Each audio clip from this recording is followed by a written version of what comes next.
Today is Saturday, October the 15th, and it's about 1 o'clock. I'm going to do my racial journey again. This is a redo of it because the one I did last week was so bad. I did bad sound quality on that one. But I'm not going to delete the previous one because it still has good stuff on it if you want to listen to the background noise. I was being brilliant and calling myself holding the microphone rather than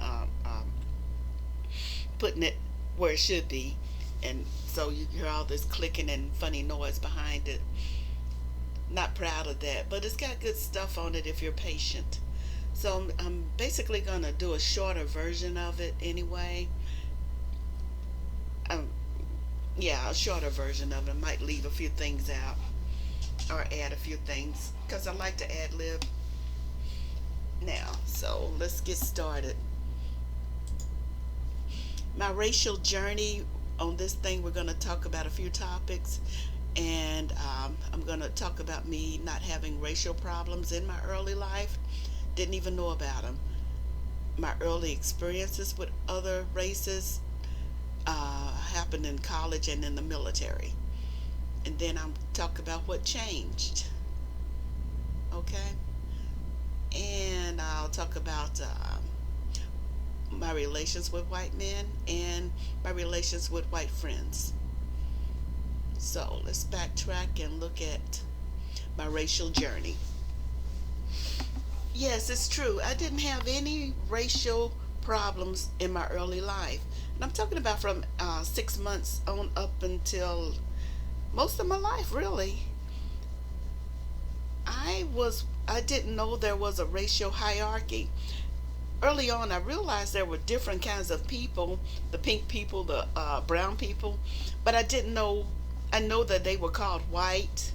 I knew that we were called colored or Negroes, but I didn't know that it was a social hierarchy or an additional meaning aside from just what they were and other people.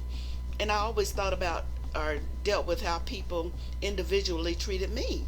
There were mean people who were white, and there were mean people who weren't. And there were nice white people, and there were mean people. They were just individuals. I didn't see them as anything different. I didn't see them as superior. I didn't see them as inferior. I just saw them as people. And that's how I saw everybody. I, um, I'm a brown skinned female. But in my family, there were very light skinned and dark skinned people. I didn't see that as a hierarchy either. I didn't see where one group is better or worse inherently than the others. I just knew that some people behaved very badly, and that was across all spectrums. So I didn't have a idea of race or a race problem or even a race status in that's beyond just your appearance, just you being you. I In later years I decided to analyze why that was, and as near as I can figure, it's because my mom protected me. She was overtly violent and crazy and would attack anybody that messed with her little girl, and that's the way she was. And so if you didn't want your butt whooped, you didn't mess with her child. Simple as that. And that went for anybody. Went for anybody. So I think that I was protected by her from whatever racial adults there would have been, but it just never came up. When I first realized there were race differences, I was about in the fourth grade, about 9 years old. And then when I did figure it out, I thought I was the only one that knew it. Okay, it wasn't logical. But I think I read one of those race books in the fourth grade. I mean, yeah, about the fourth grade. I think it was To Kill a Mockingbird or one of those books. Um, and then it hit me that there is racial. Sorry. Then only then did it hit me that there were racial differences in people. And so the other kids finally let me know that everybody else knew it but me, and to please stop walking around trying to tell people this big secret. And they were patient with me, and I appreciate it. Now, we'll fast forward to me about 19 years old, my first year of college. That was my first time being around white kids, other white kids, and it was a positive experience. There was nothing bad about it. We just hung out and just were individuals having fun. And so I didn't have bad problems then either. And then finally I joined the military. Still had a ball, had a positive experience with races. In the military, it was a wider variety of races, Hispanic people, Asian people, people from the Middle East, people from India, and all parts of the world. I interacted with them. I just saw them as people.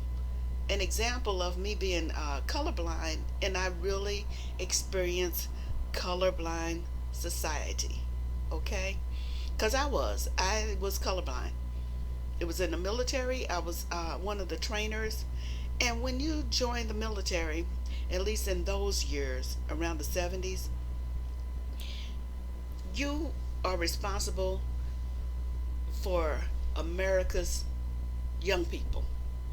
There are parents that sent their kids to the military or allow their kids to go to the military, and they did not send their kids to be abused. They sent their kids to join and protect and help the society, and those that were responsible for their kids had an obligation to be fair to them. So I took that seriously. So I never was abusive to the America's children. I was my job was a KP supervisor at the time when this incident I'm gonna tell you about. I would immediately find some kind of identifying characteristic when I'm dealing with a basic trainee, and in this case,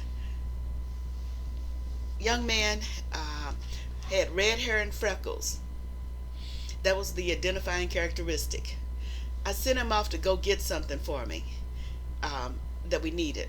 I think I sent him off to get another milk crate or something.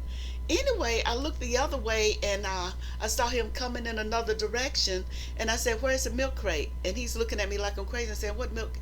And he's looking at me like I'm crazy and asking, "What milk crate?" And then then I'm getting ready to explain to him, and then I saw some movement out the other side, and then the other guy's coming with the milk crate. So it's two different guys, and I had got them mixed up. The issue is that both of them had red hair and freckles, and that's all I remembered. But one was black and one was white. I got them mixed up because the identifying characteristic for me was red hair and freckles. One was obviously a black man and one was obviously a white man, and I totally got them mixed up. I forgot their race. I was looking at the identifying characteristic as red hair and freckles. That's what I mean by race blind. That's colorblind. Okay? So I lived that, and I didn't focus on it because it wasn't an issue in my existence. And this was in the 70s when I was before I got to this was in the 70s in Texas, but when I was in Florida in the 70s, had a ball. I hung out with young people from all races. um, let's see, there was black people, white people, a few Hispanics, not a lot of Asians, but there were Asians there. When you work in a military dining hall, you'll find a lot of Asian people and Hispanic people and whoever else is around. We didn't have racial issues in the early 70s, and this was during the Vietnam War. Matter of fact, you didn't have homosexuality issues. There were plenty of homosexuals in the military. They were obviously homosexual. Nobody cared. They did not care. That all that noise that you're hearing now was recent, within the last after the 80s. But before that, nobody gave a damn. You didn't have to worry about don't ask, don't tell, because nobody was asking and they didn't care to tell. Nobody cared. while I'm a straight female, there was a lot of gay men that I hung out with, and I had fun, immense fun. All of us, just young people having fun. So, stuff I'm going to talk about came that's a problem. It's stuff that came later. So this is me talking about my racial journey when there was not a lot of problems. When I interacted with white people, they liked me, and I liked them. There are white people that I really liked as individuals. I'm one of the black people who would be the first one that was black to be here or there, or whatever group that's been insulated from black people. I was always one of the ones who would easily assimilate. And I saw that as just part of the adventure, really. I didn't have a problem with that. Let's see. The white people then aren't like the ones I see today. They're not like that. These were nice, really nice people. I always say I hit the lottery with the white people I interacted with in my early years, because these were some nice people who paid their dues. They're fine. I dated uh, I dated multiple races of men, and I dated because they met my criteria, which is handsome, respected me like I wanted them to, and appeared to be a good lovers.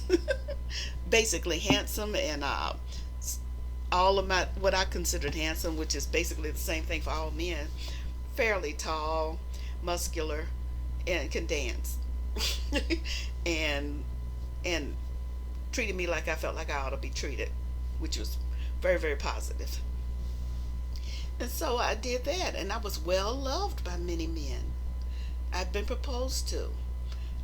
I dated white men quite a bit. They were right there too.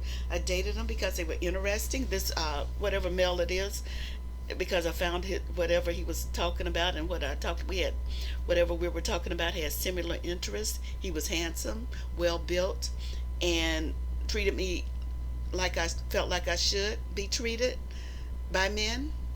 And this was the same criteria for every man that I dated.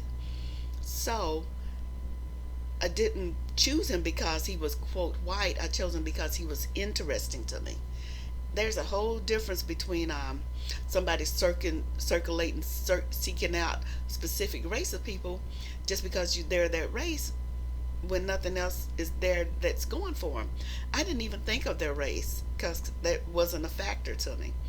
What was a factor is whether I like you or not as a person, and whether I thought you were cute enough to be with me, and if you could dance, because those are the things I was interested in, and if I thought you would be a good lover. And if you met that criteria and you did it better than the rest of the ones around you, you had a good chance at me. And it was I don't have a single regret about any of that. I had a lot of fun. So let's talk about what changed. Now, what changed? What changed is that the 80s happened. Before Ronald Reagan was elected, there was a political movement that was looking for somebody like him. The 80s, 1980s, that's when the things started changing. Um, they had words like the silent majority coming up, the moral majority, family values, Jimmy Swaggart, what's that other guy? Jim and Tammy Faye Baker, Jerry Falwell. All of these people were a form of new right wing movement kind of thinking. Ronald Reagan would say old fashioned family values. And I was still in the military.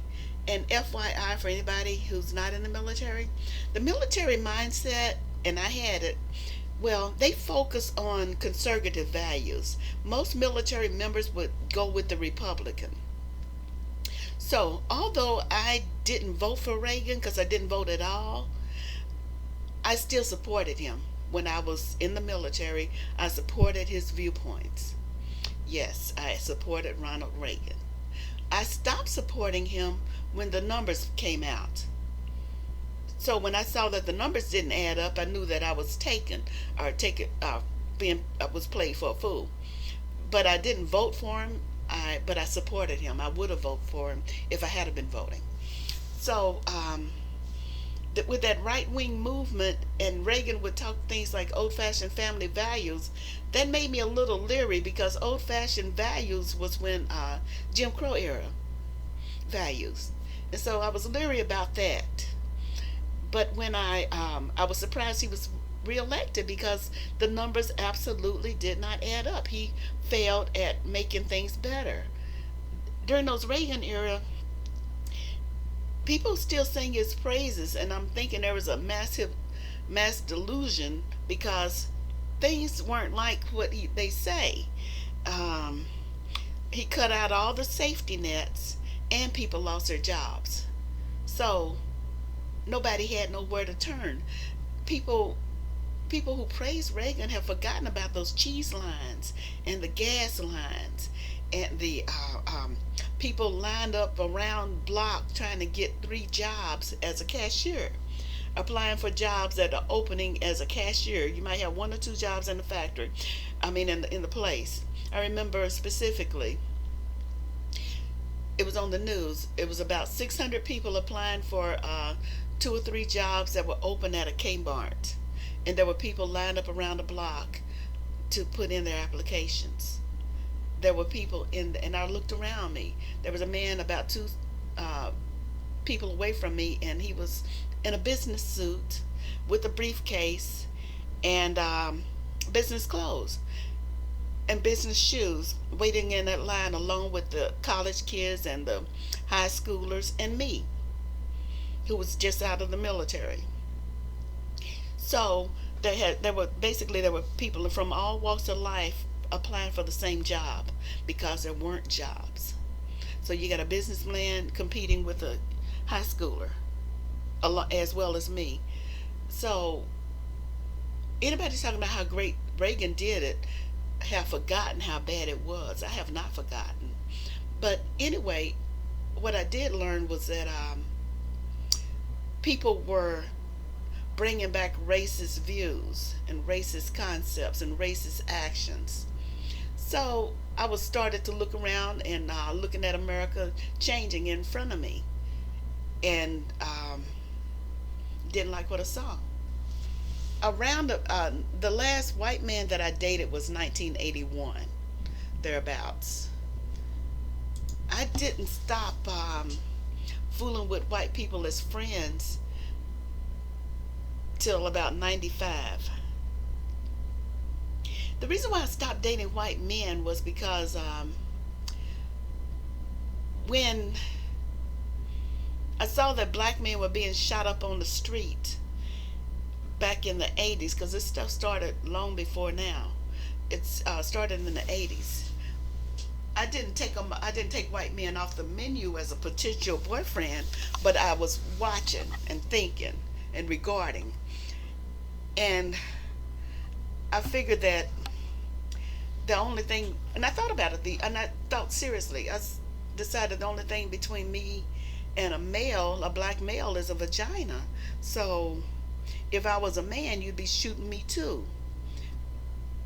And there's no way I can lie with you if you're willing to shoot my family. I can't lay up in the bed with you if your family is attacking my family. Then I gotta acknowledge what team I'm on. And if I'm on team black, then I can't be playing with team white. Simple as that. So if your family is attacking my family, I can't play with you. So I quit dating white men. They off the menu. Other men might be still on it, but white men are off of it. No, you're the enemy of my family. Hey, I can't fool with you. Can't touch you. Second part of my racial journey, it was I finally just stopped fooling with new white friends. The old ones pay their dues, so I'm fine with them. In fact, I suspect that they would encourage me to do what I'm doing, because they don't like the white people around them either, because they don't like them.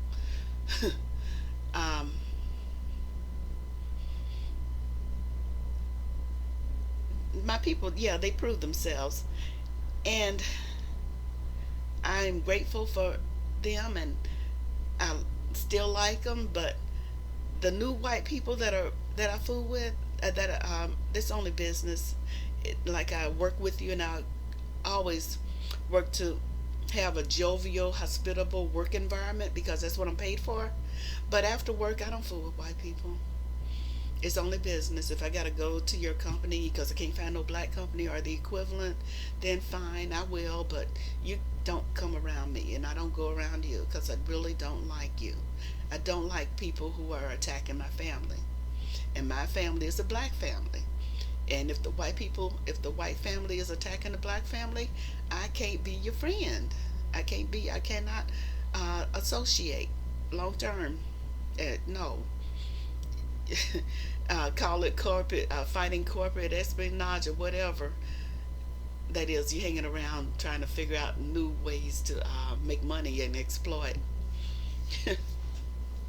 But yeah, I stopped hanging out with white people around 93. It was just one racial slur too many, one little sideways. I'm quoting somebody else saying this bad thing about black people. What do you think? Just one too many little snide, sideways attack that they do when they're too cowardly to just say it. So they play the little "what can I get away with" game, and they played it one time too many. And I just said, you guys aren't even worth me spending my time with because it's not. I don't get any joy from it. So if I'm getting more negatives and positives, walk away. And I did. So I really don't hang out with white people or befriend them or spend a lot of time with them. Um, so finally, yeah, the white people pay their dues. Let me read where I'm at now. Oh, and I wanted to say that they know that if it became a choice between them and my back family, that they would lose. So even if you are my best friends and all, they know that I wouldn't choose them over my family, and nor would they. I also wrote down here that they also would not put me in a position where I would have to choose. So just so you know, I would choose my black family over anybody. And nobody that's really truly my friend would even put me in a position where I would need to choose. So that's basically what I had on my list here. If you want more details, you can go to that other one. It's almost an hour long, but this was a shortened version of it, but it still got the point. My next one I'm going to talk about is white people in general. I might break that up in several small blocks, but white people are different than black people, and I wanted to talk about a little bit of that. Okay, that's the end of this one. Thanks.